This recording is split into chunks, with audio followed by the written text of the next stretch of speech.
Good morning dear student. जैसा कि आप जानते हैं सेल ऑर्गेनेल्स के बारे में हम स्टडी कर रहे हैं और आज हम स्टडी करेंगे सेल ऑर्गेनेल प्लास्टिड के बारे में। Plastid are present only in plant cell. हमें जानते हैं कि प्लास्टिड केवल कहाँ पाए जाते हैं, प्लांट सेल में पाए जाते हैं। There are two type of plastid. यहाँ दो टाइप के प्लास्टिड प्लांट सेल के अंदर देखने को मिलते हैं।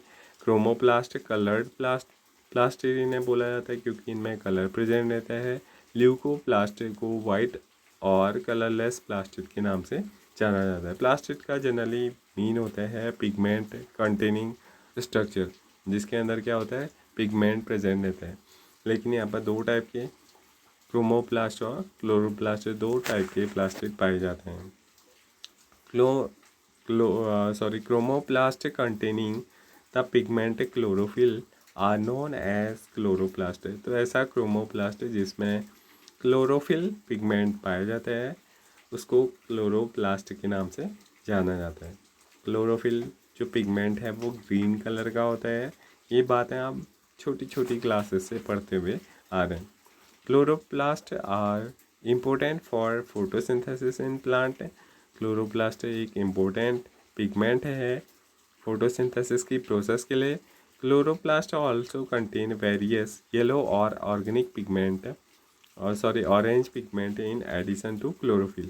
इसके अलावा वहाँ पर क्लोरोप्लास्ट में क्लोरोफिल के अलावा भी येलो और ऑरेंज पिगमेंट पाए जाते हैं जो प्लांट के डिफरेंट पार्ट को कलर देते हैं। जैसे फ्लावर में कलर होता है, डिफरेंट प्लांट की लीव्स में कलर वेरिएशन देखने को मिलता है। शेड अलग अलग शेड के ग्रीन, या फिर किसी में येलोइश ग्रीन होता है, किसी में पिंकिश ग्रीन होता है।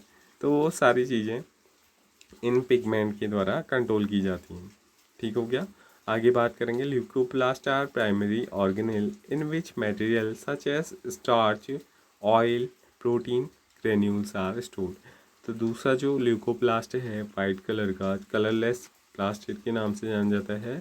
यहाँ पर स्टोर किया जाता है कुछ सब्सटेंस है, इसको कुछ मटेरियल जैसे स्टार्च, ऑयल या फिर प्रोटीन ग्रेन्यूल्स को स्टोर करने का काम किया जाता है। The internal organisation of chloroplast consist of numerous membrane layer embedded in a material called the stroma.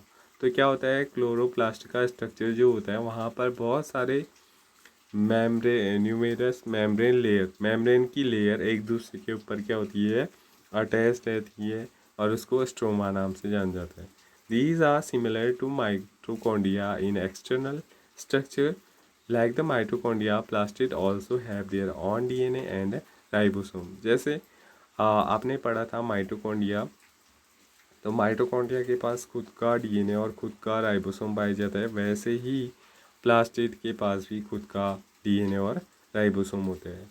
Next जो यहाँ पर सेल ऑर्गेनेल है वो है vacuole. Vacuole are storage sac और सॉलिड और लिक्विड कंटेंट।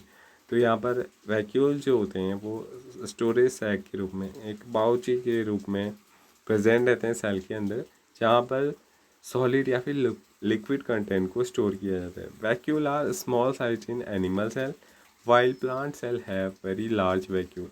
तो इनके जो साइज़ की अगर हम बात करें, एनिमल सेल में छोटे छोटे साइज़ के और प्लांट सेल में काफ़ी बड़े साइज़ के वैक्यूल्स पाए जाते हैं। The central vacuole of some plant cell में भी occupy 50 to 90% of the cell volume. तो यानी कि कुछ प्लांट सेल ऐसी होती हैं जिनमें सेल के पूरे स्ट्रक्चर का लगभग 50 to 90% पार्ट कौन ऑक्यूपाई कर लेता है, वैक्यूल ऑक्यूपाई कर लेता है। In plant cell vacuole are full of cell sap and provide turgidity and rigidity। तो यहाँ पर प्लांट सेल के अंदर जो वैक्यूल है वो सेल सैप से, उसके अंदर सैप लिक्विड भरा रहता है और वो सेल को टर्जिडिटी और उसकी रिजिडिटी, उसका एक फिक्स स्ट्रक्चर मेंटेन करने में हेल्प करता है। Many substance of importance in the life of the plant cell are stored in vacuole. इसके अलावा बहुत सारे ऐसे इम्पोर्टेंट सब्सटेंसेस जो प्लांट की लाइफ के लिए एसेंशियल होते हैं उनको स्टोर भी वैक्यूल्स के अंदर किया जाता है। These include amino acid, sugar, various organic acid and some protein. तो यहाँ पर एमिनो एसिड इसके अंदर रहते हैं, शुगर ऑर्गेनिक एसिड और सम प्रोटीन को स्टोर किया जाता है वैक्यूल्स के अंदर। In single-celled organism like amoeba, the food vacuole contain the food item that the amoeba has consumed. अगर हम अमीबा की बात करें तो उसके अंदर जो वैक्यूल बनता है वो फूड आइटम की वजह से बनता है। जैसे ही अमीबा किसी फूड आइटम को कंज्यूम करता है तो उसकी बॉडी क्या बनाती है, एक वैक्यूल बनाती है। In some unicellular organisms, specialized vacuoles also play important role in expelling excess water and some waste form of the cell. तो जो भी कुछ ऐसे सेल्स यूनिसेलुलर ऑर्गेनिज्म होते हैं जहाँ पर क्या होता है कि वेस्ट मटेरियल और एक्सेस वाटर को भी एक्सपेल करने में, बाहर निकालने में वैक्यूल्स हेल्प करते हैं। The cell thus acquire its structure and ability to function because of the organization of its membrane and organelle in specific phase। तो हर एक जो सेल है वो एक्वायर करती है अपने स्ट्रक्चर को और फंक्शन को अपने ऑर्गेनाइजेशन की वजह से। किस चीज़ के ऑर्गेनाइजेशन की वजह से? मेम्ब्रेन और ऑर्गेनेल्स की। The cell thus has a basic structural organisation. तो इस प्रकार से हम देख सकते हैं कि जो सेल है वो क्या है, एक बेसिक स्ट्रक्चरल ऑर्गेनाइजेशन है। It help in the cell to perform functions like respiration, obtaining nutrient, clearing the waste material and forming new proteins. तो इसके अलावा सेल हेल्प करती है बहुत सारे फंक्शंस को कंप्लीट करने में। Thus, the cell is the fundamental structural unit of living cell. It is also the basic functional unit of the cell. तो स्ट्रक्चरल यूनिट होने के साथ साथ क्योंकि यहाँ पर बहुत सारे बेसिक फंक्शंस कंप्लीट होते हैं तो इसको basic functional unit of life भी बोला जाता है। नेक्स्ट टॉपिक है आपका cell division. New cell are formed in organism in order to grow to replace old dead और injured cell and to form gamete require for reproduction. तो क्या होता है, सेल डिवीजन एक ऐसा टॉपिक है जहाँ पर हम स्टडी करते हैं एक सेल से कैसे नई सेल का फॉर्मेशन होता है, अपने समान नई सेल का फॉर्मेशन। तो जितने भी ऑर्गेनिज्म हैं वो ग्रो करते हैं, ग्रो करते टाइम उन्हें नए सेल्स की ज़रूरत होती है। अगर कोई ओल्ड सेल जो डैमेज हो गई है या डेड हो गई है, इंजर्ड हो गई है, तो उसको रिप्लेस करने के लिए यहाँ पर सेल डिवीजन होता है। और इसके अलावा रिप्रोडक्शन के टाइम गैमेट्स के फॉर्मेशन में, गैमेट्स क्या है, ऐसे स्ट्रक्चर हैं जिनके द्वारा नए ऑर्गेनिज्म का फॉर्मेशन होता है, तो वहाँ पर भी सेल डिवीजन होता है। The process by which new cell are made is called the cell division. जिस प्रोसेस के द्वारा नई सेल्स बनती हैं उन्हें क्या बोला जाता है, cell division. There are two main types of cell division, mitosis and meiosis. दो टाइप की सेल डिवीजन हमारे बॉडी में देखने को मिलती हैं। The process of cell division by which most of the cell divide for growth is called mitosis. तो वो डिवीजन जिसके द्वारा सेल बॉडी के बहुत सारे पार्ट्स जो ग्रो हो रहे हैं वहाँ पर ग्रोथ देखने को मिलती है, वो माइटोसिस सेल डिवीजन है। In the process the cell mother cell divide to form two identical daughter cell. तो जो फर्स्ट डिवीजन है आपका, कौन सा डिवीजन, माइटोसिस सेल डिवीजन, वहाँ पर एक सेल डिवाइड होकर के दो सेल में बढ़ती है, दो डॉटर सेल का फॉर्मेशन करती है। The daughter cell have the same number of chromosome as mother cell.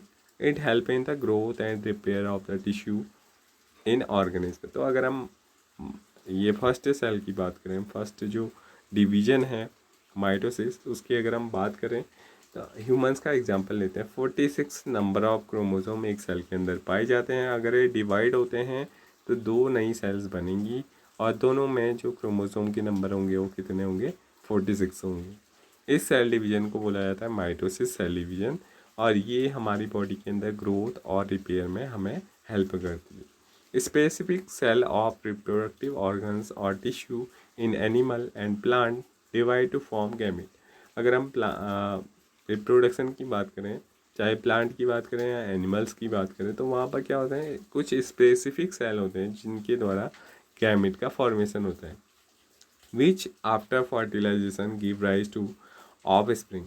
और फर्टिलाइजेशन के बाद, फर्टिलाइजेशन ऐसी प्रोसेस है जिसमें मेल और फीमेल से क्या होते हैं, गैमीट का फॉर्मेशन होता है और गैमीट आपस में क्या होते हैं, फ्यूज होकर के एक नए ऑफ स्प्रिंग को बनाते हैं। यानी कि मेल की बॉडी से कुछ ऐसी सेल होती हैं, फीमेल की बॉडी में ऐसी कुछ सेल होती हैं जो गैमीट का फॉर्मेशन करती हैं, और गैमीट आपस में जब फ्यूज होते हैं तो उससे क्या बनता है, यहाँ पर नया ऑफ स्प्रिंग बनता है, नया डॉटर सेल का फॉर्मेशन होता है। तो वो डॉटर सेल ही मदर या पेरेंट की सेल के समान होती है। लेकिन जो गैमेट होते हैं वो कैसे होते हैं, वो हैप्लॉइड होते हैं। They divide by a different process called meiosis. इस सेल डिवीजन को मियोसिस बोला जाता है, which involve two consecutive divisions. यहाँ पर दो डिविजन्स इसके अंदर होते हैं। When a cell divide by meiosis it produce 4 new cell instead of just 2। तो यहाँ पर दो के बदले 4 सेल का फॉर्मेशन होता है, जैसा कि आपको यहाँ पर डायग्राम में दिखाया गया है। ठीक है। The new cell only have half the number of chromosome than that of the mother cell. Can you think as why the chromosome number has reduced to half total cell? तो क्या आप सोच सकते हैं कि यहाँ पर बोल रहा है कि मियोसिस सेल डिवीजन के बाद अगर यहाँ पर 46 नंबर ऑफ क्रोमोसोम थे तो 4 डॉटर सेल के अंदर 23, 23, 23 एंड 23 के नंबर्स में क्रोमोसोम नंबर प्रेजेंट रहते हैं। ऐसा क्यों होता है? क्योंकि हमें पता है कि जब क्या होता है, जब रिप्रोडक्शन होता है तो मेल और फीमेल गैमेट का फ्यूजन होता है। तो मेल से 23 नंबर्स ऑफ क्रोमोसोम, फीमेल से 23 नंबर ऑफ क्रोमोसोम आपस में मिल करके 46 नंबर ऑफ क्रोमोसोम वाली एक सेल का प्रोडक्शन करेंगे, जिससे बाद में क्या होगा, ऑफस्प्रिंग का प्रोडक्शन होगा। तो इस वजह से जो मियोसिस सेल डिवीजन होता है वो हैप्लॉइड सेल डिवीजन के नाम से जाना जाता है। यहाँ पर पेरेंट सेल डिवाइड होकर के नंबर ऑफ क्रोमोसोम क्या कर देती है, हाफ कर देती है। तो ये चैप्टर आपका कंप्लीट होता है आज। कल से हम इसके नए क्या करेंगे, क्वेश्चन आंसर्स को सॉल्व करेंगे। Thank you.